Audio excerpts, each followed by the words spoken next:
From platforms built to duplicate decks of troop transports, United States Marines rehearse invasion tactics they've already been called upon to use. Scrambling down cargo nets into assault boats, they go to establish bridgeheads upon some enemy beach.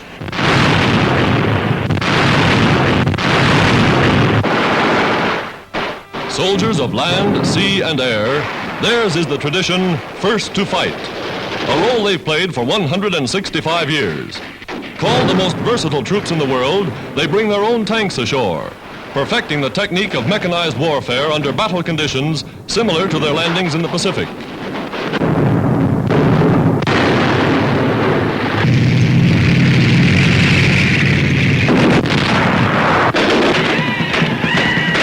Today, the words, "the Marines have landed," have a special significance. For somewhere in the South Pacific, Navy transports are nosing their way, armed to the teeth, anti-aircraft guns on the alert, decks loaded with those same United States Marines, ready now for real action.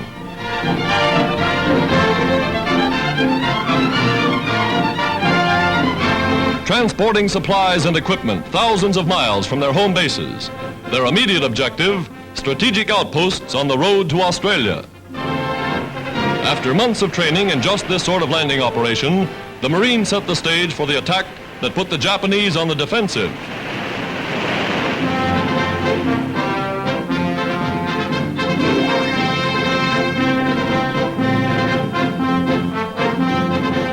Welcomed by young and old alike, the Devil Dogs, as they're called, are at home in any climate. Admiral Byrd, the famous American polar explorer, is with the landing party as ancient tribal chieftains come to greet the officers.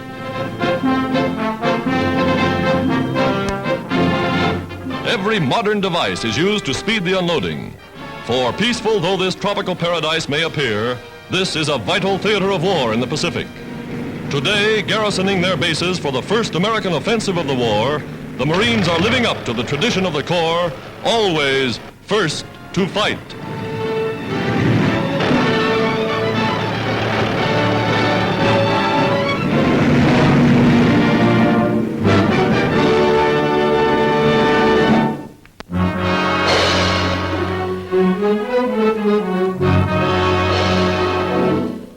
The U.S. Navy speeds the building of giant, non-rigid airships. To special women workers is entrusted the handmade construction of the bags.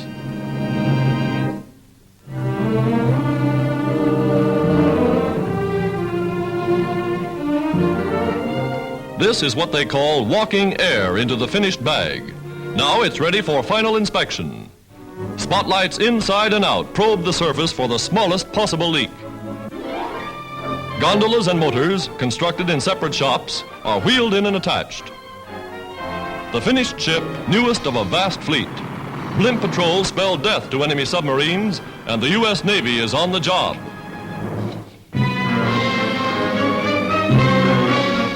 The United States solves the wartime problem of transporting oil within the country.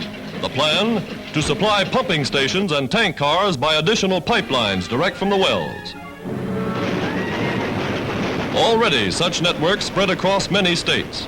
This is the newest, the world's longest, a 550-mile pipeline stretching from Texas to Illinois, a distance equal to that between Marseille and Rome.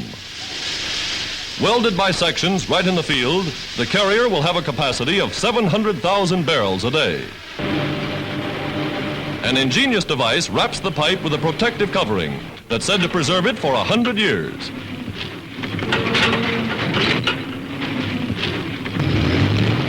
With equipment like this, American engineers get things done in a hurry.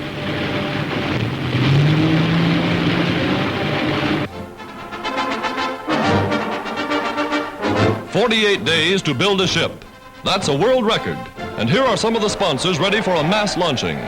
6 cargo ships and 2 destroyers christened in one shipyard within 24 hours.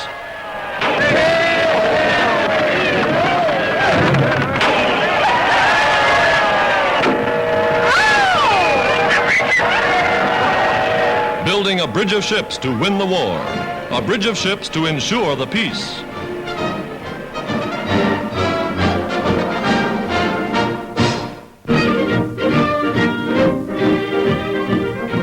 Here is one of many vacation camps in the United States. Camps where normal, healthy youngsters learn the meaning of freedom under the stars and stripes. Most of the children at this camp are Teutonic types, children of German-born parents. But the land of their adoption salutes them as Americans. Unregimented by state rule, they're free to romp and play like any other American kids on vacation.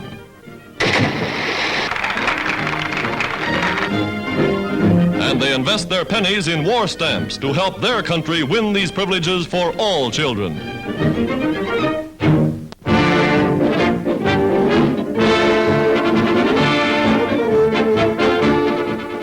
Somewhere in California, the first all-Filipino regiment in the U.S. Army.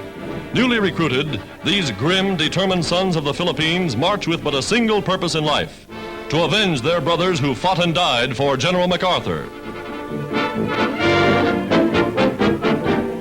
With their own Major Fajardo second in command, these adopted sons of America prove able soldiers. In small patrols, they quickly learn the tactics of modern warfare. Emerging from foxholes like those in which perished the heroes of Bataan, they prove born fighters, eager for action.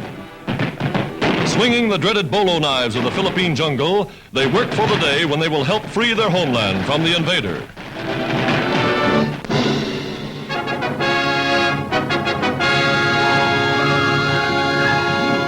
Flying Tigers, the famous American volunteer group, wing their way across China for the last time as volunteers.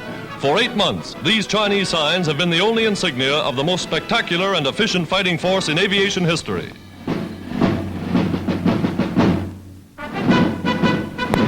Now, wearing the emblem of their native land, the U.S. Air Force, they become regular officers with American flying forces fighting in China. A Jap flag for every plane shot down, 200 in less than 4 months.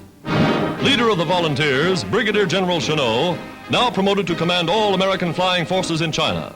Here he outlines the field of operations.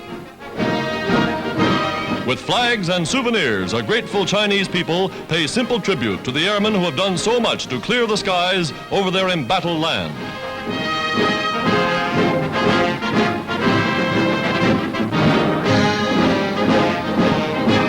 Clearing the skies for much-needed supplies, supplies which in turn are exchanged for the valuable raw products of China.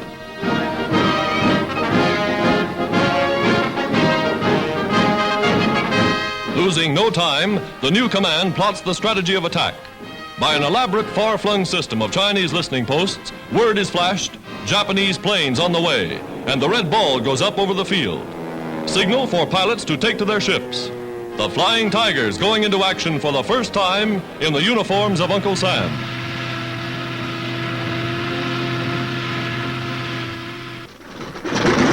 Newly assigned pilots go with the veterans. Schooled in the fighting tactics, Chennault has proven superior. Roaring aloft, they seek the enemy, their flying generals still at the controls.